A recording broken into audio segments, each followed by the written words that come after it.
arrancar tú? Tú lo haces. Señores, el hombre definitivamente quiere siempre que yo arranque. Es que tú tienes un don para eso. Esta es otra entrega del podcast de Fundiendo con la Biblia, donde vamos fluyendo literalmente por diferentes temas y descubriendo qué otras cosas tratar. Así que por favor, déjanos en los comentarios tus preguntas y también tus sugerencias sobre qué cosas te gustaría que nosotros hablemos en el futuro. Hemos limitado nuestros podcasts a simplemente 30 minutos. Creemos que ciertos temas son más manejables, pero también en el futuro, ¿por qué no? Iremos ampliando 40, 45 minutos dependiendo de los temas y también los invitados, que tenemos muy buenos invitados por ahí. Y queremos hablar sobre géneros literarios en la Biblia, especialmente en el Antiguo Testamento, pero eso no necesariamente significa que nosotros no crucemos al otro lado, porque de hecho Antiguo y Nuevo es toda la Biblia para nosotros como cristianos. Y una de las cosas con las que nosotros deberíamos de empezar es que estemos conscientes que la Biblia, más que un solo libro, es una colección de libros. Correcto. Es una biblioteca. Yo no recuerdo dónde fue que leí que decían, tú no lees una biblioteca, tú estudias una biblioteca, como diciendo, es un conjunto tan masivo que es difícil al leerlo prestarle atención a todo. Obviamente esa frase, que es muy bonita y tiene en cierta forma razón, tiene también elementos que uno puede tomar o no, pero es una realidad. La biblioteca no se leen, Correcto. se estudian. Aún así la Biblia nos llama a leerlo. Y una de las características que las bibliotecas tienen es que tienen secciones. Correcto. Y esas secciones obviamente obedecen a ciertos géneros. ¿Qué significa ver la Biblia como literatura? ¿Estamos siendo transgresores al decir algo así? ¿O estamos manteniéndonos dentro del entorno en que uno, como lector, que también, aparte de estudiarla, es una lectura espiritual del texto? Mira, la verdad es que uno tiene que reconocer que la Biblia se trata de un texto. Y el texto puede ser, originalmente fue un texto oral, era cuestiones que se compartían de forma oral, luego pasó a ser escrito. Ahora, tenemos que recordar también que la Biblia fueron hombres inspirados y obviamente el texto, vamos a decir, producto de la humanidad del hombre, siempre se circunscribe a una forma que es lo que nosotros llamamos un género literario. Yo no tengo que tener la expectativa de que porque yo crea que la Biblia es palabra de Dios, tiene que tener algún tipo de género, forma que sea etérea o algo fuera de este mundo, porque habría sido incomprensible para el lector, sino que los autores bíblicos inspirados escriben dentro de las diferentes formas que en la época la gente estaba acostumbrada a leer. Igualmente hoy uno está acostumbrado a leer textos, vamos a decir, correos electrónicos, noticias, porque son las formas que nosotros estamos acostumbrados, sí, obviamente. La forma en que se escribe te dice algo respecto a la intención. No es lo mismo, por ejemplo, la intención que tiene una persona dándote un cuento a una persona, por ejemplo, que te está narrando una noticia. Son, digamos, propósitos distintos. Igualmente, los autores bíblicos hablaron en diferentes épocas, bueno, con propósitos distintos. Y eso lo llevó a usar de los géneros que habían disponibles para comunicar el mensaje. Claro, y el género es importante, de Claro. hecho, antes de que vayamos a definir algunos géneros, que de hecho género literario, a lo que nos referimos con esto es a las diferentes formas literarias en que se aborda un texto, si es poesía, si es narrativa, escritos filosóficos, escritura epistolar, genealogía, de hecho, y dentro de la Biblia tiene también sus propios géneros. El género es sumamente importante para la interpretación del texto, porque nos ubica a nosotros, como tú estás diciendo, en un terreno muy específico que señala la intención del autor, y obviamente el propósito del texto, las dos cosas están conectadas. Hay gente que dice, ¿qué es más importante, el texto o saber la intención del autor? Yo creo que eso está ahí, es una conversación más compleja, pero allá iremos alguno de estos días. Pero no es lo mismo saber que yo estoy leyendo un texto poético y el texto poético me dice, la serpiente hablando sigilante. Ya yo sé que como el texto es poético, Correcto. la serpiente no habla. Entonces, ¿a quién se refiere como serpiente? Que un texto narrativo que diga, y la serpiente le habló a la mujer y le dijo, así que Dios les dijo que no coman de ningún árbol, que es de una de las razones por las cuales Génesis capítulo 3 presenta, es literal, no es literal, es una serpiente de verdad o es un símbolo, porque cuando nos ponen dentro del entorno, en el terreno de lo narrativo, tú dices, las serpientes no hablan, Correcto. pero es una narrativa. Uh-huh. Entonces, es muy importante que nosotros, cuando nos acercamos al texto, sepamos cuál es el género. No sé si tú quieres abundar en esa misma Sí, dirección. mira, yo creo que el género literario nos establece qué expectativas nosotros debemos tener con el texto. Y hay ciertas discusiones que se dan aún entre creyentes respecto a esto. Por ejemplo, lamentablemente uno escucha una noticia como que hubo un pastor en un lugar que se dejó morder por una serpiente, porque en Hechos hay una historia donde a Pablo lo muerde una serpiente y no le hace nada.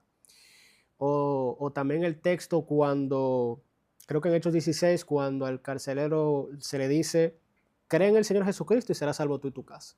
Entonces, uno tiene que preguntarse, en el género de narrativa, ¿cada cosa que se dice es normativo o no? Y uno tiene que preguntarse porque van a haber momentos donde el narrador no te está estableciendo algo normativo, simplemente te está diciendo algo que pasó.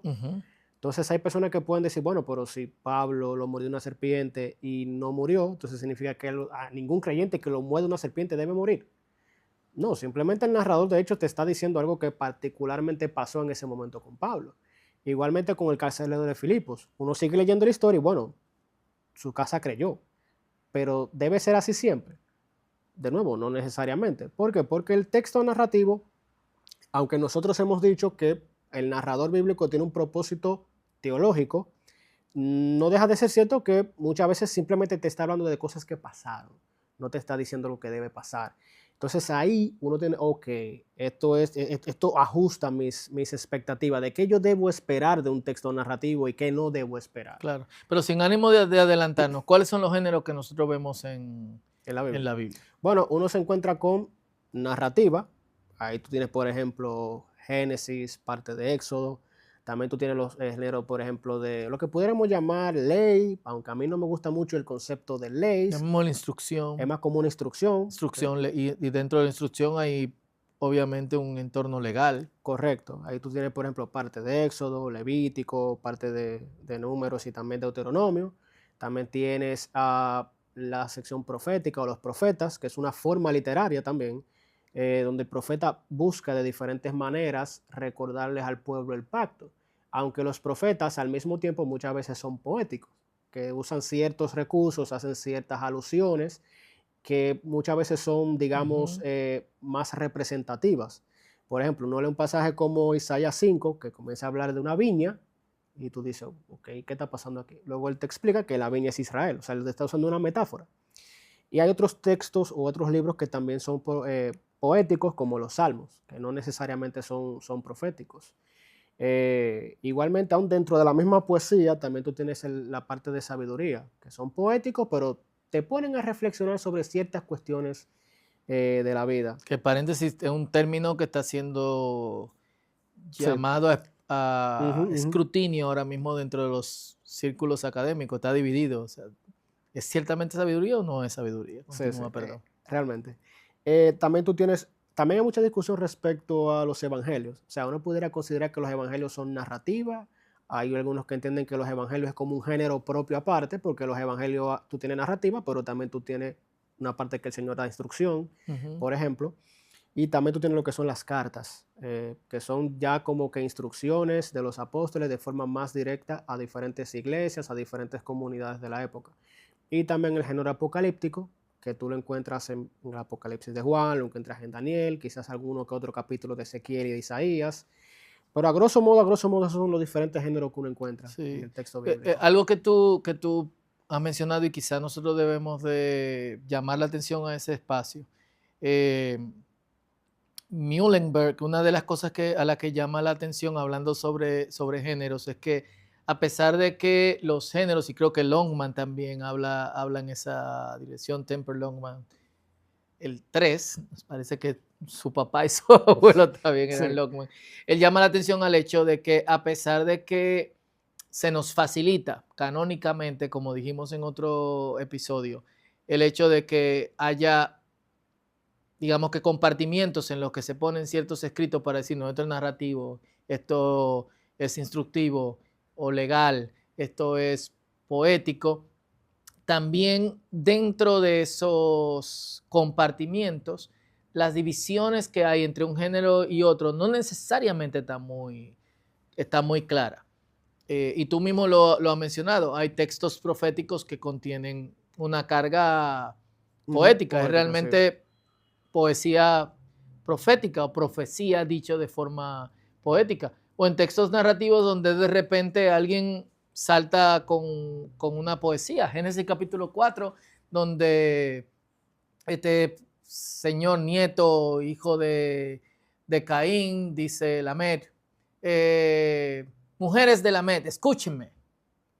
Y entonces luego dice una poesía, o en Jueces cuando pasamos de la guerra entre los judíos y sus opresores, y entre los hebreos y sus opresores, donde ganó Barak, y luego tenemos a Débora haciendo profecía. O sea, tenemos que dejar claro que a pesar de que hay compartimientos en donde se ubican ciertos escritos en ciertos géneros, hay géneros dentro de los géneros. Correcto, Y debemos prestar atención a eso para poder interpretar. correcto. No, y también uno encuentra, por ejemplo, en Samuel, como tú tienes el canto de Ana, empezando el libro, un poema, y luego al final tú tienes un poema ya al final de Segunda de Samuel del propio David.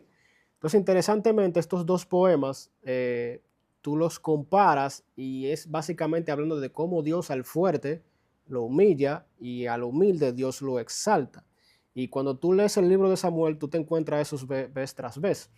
Pero fíjate cómo estos marcadores de libros, si pudiéramos llamarlos así, son poéticos. Dentro de un libro como Samuel, que es un libro, es narrativa, aunque como decíamos en otro podcast, es narrativa, pero al mismo tiempo dentro del canon judío es profecía también. Es así. Que pasa también con muchos libros proféticos. Jeremías tiene su carga narrativa, Correcto. Isaías. ¿Cómo tú abordas personalmente cada uno de estos géneros? ¿Cuál es tu propia política al tú decir, ok, estoy estudiando un texto narrativo, o estoy estudiando un texto poético, o estoy estudiando apocalíptica? Este es el terreno en que me encuentro. ¿Cuáles son los parámetros que tú utilizas para entonces interpretar a partir del género? Bueno, yo creo que de hecho, hay buenos libros que enseñan interpretación bíblica, que da como ciertos patrones de cómo funciona cada uno de los géneros. Por ejemplo, en el texto narrativo, tú encuentras en un texto narrativo bíblico lo mismo que tú encuentras en cualquier buena historia. Por ejemplo, tú tratas de identificar, ok, cuáles son los personajes, cuál es el conflicto que hay allí, cuál es la trama, cómo los diferentes eventos te llevan a un punto, digamos, ya de lo que llamamos el clímax, que no todas las cosas como que se aprietan, se complican, y luego entonces cómo hay una resolución. Eso tú lo encuentras de nuevo en la narrativa bíblica, pero también lo encuentras en cualquier buena película, cualquier buena historia. Entonces, por ejemplo, cuando yo me acerco a la narrativa de la Biblia, yo trato de identificar estos puntos, pero también una pregunta bien importante que uno debe hacerse es, ¿por qué el autor decidió poner esto aquí? ¿O por qué él decidió decirme esto? Un ejemplo interesante es en el pasaje que se conoce de David cuando adultera con Betsabé. Interesantemente, el narrador bíblico comienza diciéndote, cuando los reyes estaban en la guerra, David estaba en el palacio. Ya tú sabes. Ya tú sabes de antemano desde ahí que lo que viene no es bueno, porque David no estaba haciendo lo que él debía haber estado haciendo en ese momento. Entonces, yo entiendo que por esa razón el narrador te coloca, te da como ese detalle ahí. Pero aparte de eso también, tú tienes el caso de las historias de los reyes en Reyes y Samuel y Reyes y en Crónicas. Como en Crónicas se te da una visión un poco más positiva, porque el autor está buscando más que explicar por qué Israel terminó en el exilio babilónico. Es más como que hay que darle esperanza a esta gente que había salido del exilio y cómo ellos necesitaban una visión más positiva de la monarquía. A diferencia, por ejemplo, de Samuel y Reyes, que muy probablemente se escribe a los hebreos que estaban ya desterrados en Babilonia, como una forma de explicar cómo nosotros, siendo el pueblo escogido de Dios, terminamos aquí. Entonces, esos son el tipo de preguntas que uno tiene que hacer. O sea, ¿por qué el narrador me está decidiendo decirme esto? ¿Por qué me está contando esto? Y junto a que te señala un lenguaje poco figurado. Correcto. Al menos que trascienda a las fronteras de lo poético, tú sabes que el narrador te está llevando un texto que él considera como algo objetivo, palpable, que sucedió. Que sucedió, es correcto, es correcto. Eso en cuanto a la narrativa. En cuanto a la poesía, y yo sé que quizás en este caso uno está estudiando un texto poético que al mismo tiempo es una traducción. Quizás el traducir poesía puede ser un poco más complicado, pasar, por ejemplo, poesía hebrea al español. Pero, por ejemplo, algo que ayuda a identificar la poesía hebrea en nuestras traducciones es que la poesía hebrea, al ser digamos, por líneas paralelas, en nuestras Biblias tú te puedes dar cuenta que hay márgenes más amplios. Cuando digo márgenes es como este espacio en blanco entre la línea escrita y el borde de la hoja. Que así tú dices, ok, bueno, si hay un borde amplio, probablemente esta sección que estoy leyendo es poético. Aparte de que la poesía bíblica, igual que la poesía de cualquier lado, usa muchas metáforas, usa muchas imágenes. En los salmos tú te encuentras, por ejemplo, que una dice que el Señor te cubra con sus alas. Y uno dirá, ok, Dios tiene alas, Dios es un pájaro o algo así. No, simplemente el autor está usando una imagen, una metáfora, para hablar acerca de una realidad. ¿Cuál? Bueno, Dios protege a su pueblo. Y quizá uno puede ser impaciente, sobre todo nosotros, que quizás no somos tan dados a la poesía, de decir, bueno, pero el salmista no simplemente pudo decir que Dios nos protege y punto.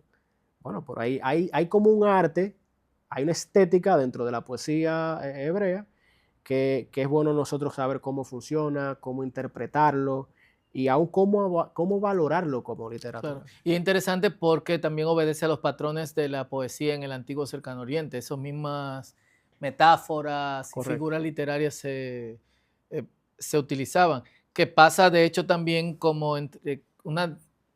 poco de la diferencia que hay entre lo narrativo y lo poético es también la diferencia entre lo profético y lo apocalíptico. Si bien lo profético tiene un lenguaje literario figurativo y tiene altas figuras literarias por su carácter poético, correcto, en libros como Isaías, algunas secciones de Jeremías, algunas secciones también de Jeremías, lo apocalíptico es como sumamente cargado de imágenes. Un reino es un monstruo. sí.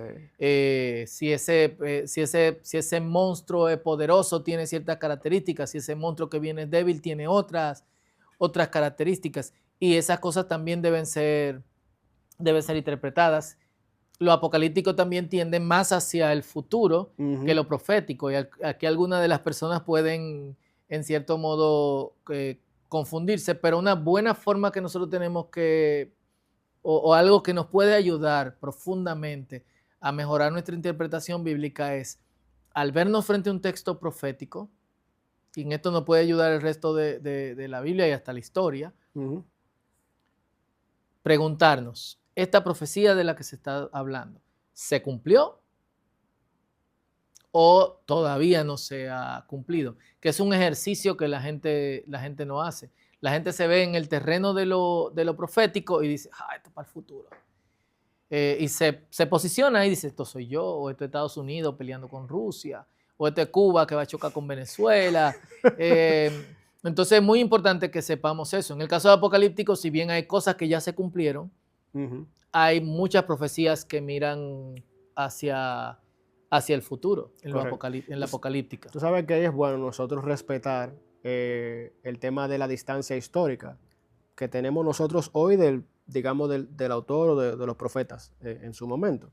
Y lo digo porque, por ejemplo, uno lee a un profeta que está hablando en futuro, tal cosa va a pasar, o Dios va a derramar su juicio, etc.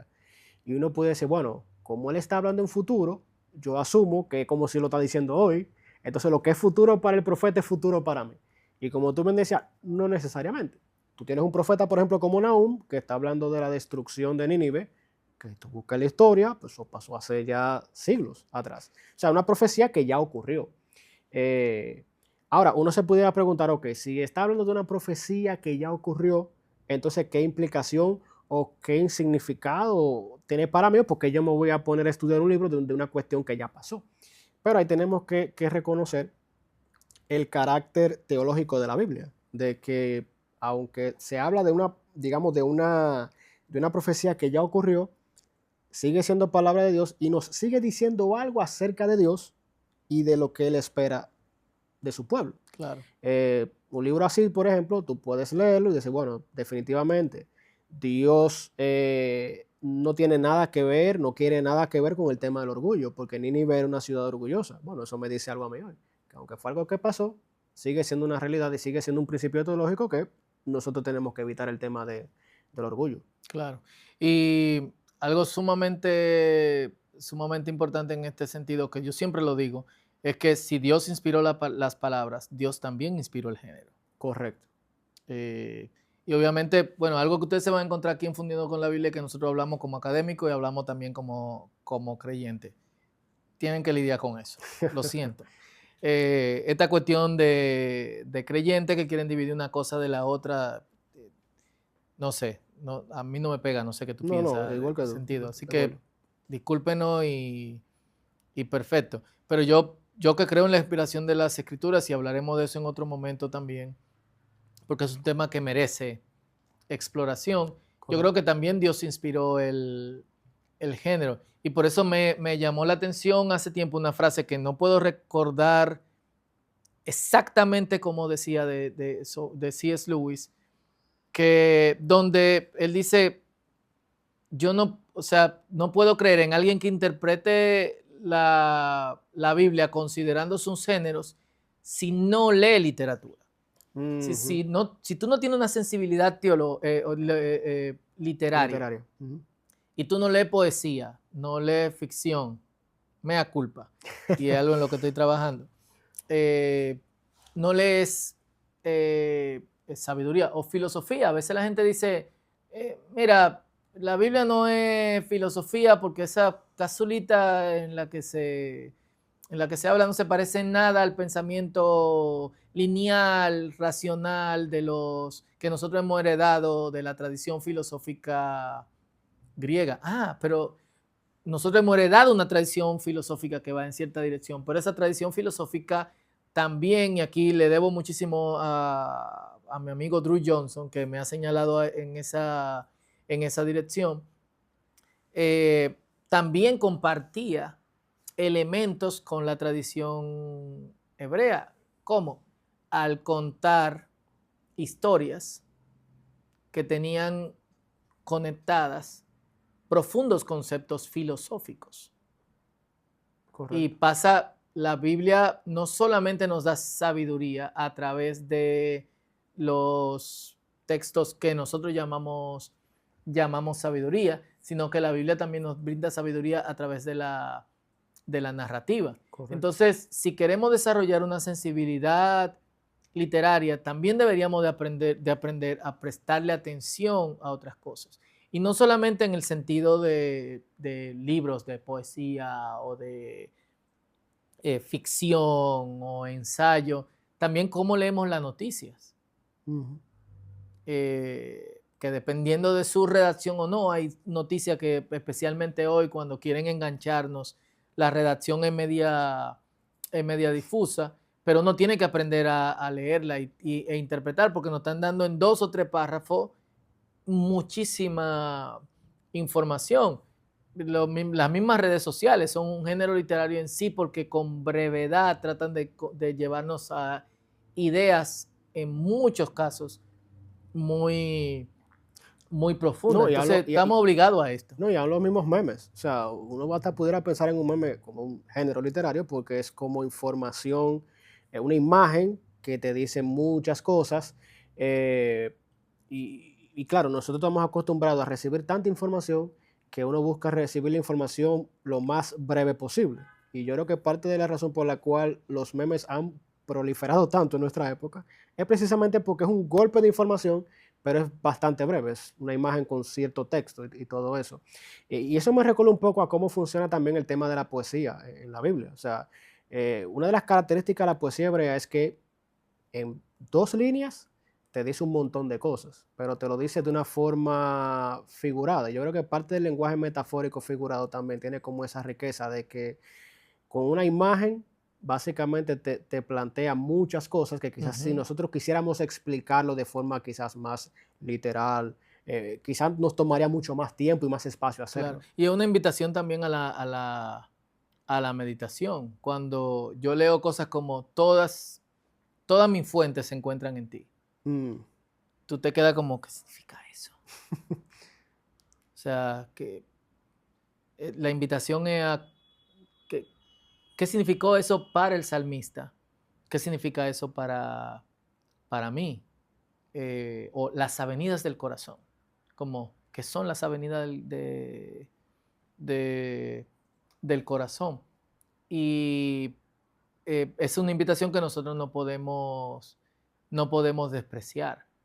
Y creo que también algo que que prestar atención a los géneros literarios hace es que nos invita a leer la Biblia despacio. Cuando primero tú tienes que decir en qué terreno yo estoy. ujú. Y luego dentro de ese terreno, ¿la línea está bien clara o ahí se pasa a otro género? Y luego, bueno, vamos a darle a esto. Es como, eh, voy a disfrutar el texto, que es parte de la lectura, pero también yo voy a interactuar con este texto a un nivel en donde las palabras inspiradas y el género inspirado hable a mi vida como ha hablado por miles y cientos de años a un grupo de personas. Ujú. Tú sabes que, hablando sobre eso, yo había leído muchas veces, leyendo la Biblia, la imagen del salmista de que él derrama su alma delante del Señor. Y yo lo leía rápido, pero luego leyendo el texto en hebreo, esa misma expresión, derramar, es como wow, es como si fuera, es como si nuestra alma o nuestro ser fuera una especie de un líquido en un vaso. Ujú. Y yo lo estoy derramando delante del Señor cuando estoy delante del Señor triste o estoy delante del Señor con algún problema que no sé cómo lidiar con él. Y esta imagen del salmista, esta imagen poética, muchas veces nos ayuda a nosotros a poder poner delante del Señor y ayudarnos a poner palabras y pensamientos delante del Señor cuando estamos en una situación quizás difícil. Y de nuevo, eso es parte de la riqueza. Quizás si yo me sentara a hacer una exposición delante del Señor de lo que me está pasando, pero hay momentos en que simplemente yo derramo mi alma como si fuera un agua delante del Señor. Y eso me ayuda aún a expresarme. Porque algo que nosotros vemos en la literatura, sobre todo poética en la Biblia, es esta carga emocional de, y a veces uno puede ver la Biblia como si fuera una cuestión estoica, de que no hay que evitar los sentimientos, porque los sentimientos, pero no, o sea, tú lees los salmos, por ejemplo, de cómo el salmista muchas veces está preocupado, muchas veces tiene miedo, muchas veces exclama al Señor, y quién de nosotros no ha estado ahí. Pero muchas veces la poesía expresa mejor esas emociones, esos sentimientos en situaciones como esa, que lo que quizás puedan hacer quizás palabras de forma literal o textuales. Así es. Entonces, es sumamente importante prestarle atención al género, no solamente para interpretación, sino también para nosotros conectarnos e ir sin apresurarnos a través del texto. Nosotros en nuestras redes sociales y también en la página de internet fundiendoconlabiblia.com vamos a ir, de hecho ya en las redes sociales lo hemos hecho de manera más breve, hemos ido hablando de narrativa bíblica, de poesía bíblica, de apocalíptica, de profética, así que los invitamos a escarbar y poco a poco vamos a ir organizando y ampliando estas ideas en nuestra página de internet para que se convierta en un repositorio de buena información bíblica, porque ese es nuestro trabajo. Yo soy Fausto Liriano. Y yo, José Landeta. Y esto es Fundiendo con la Biblia. Hasta la próxima.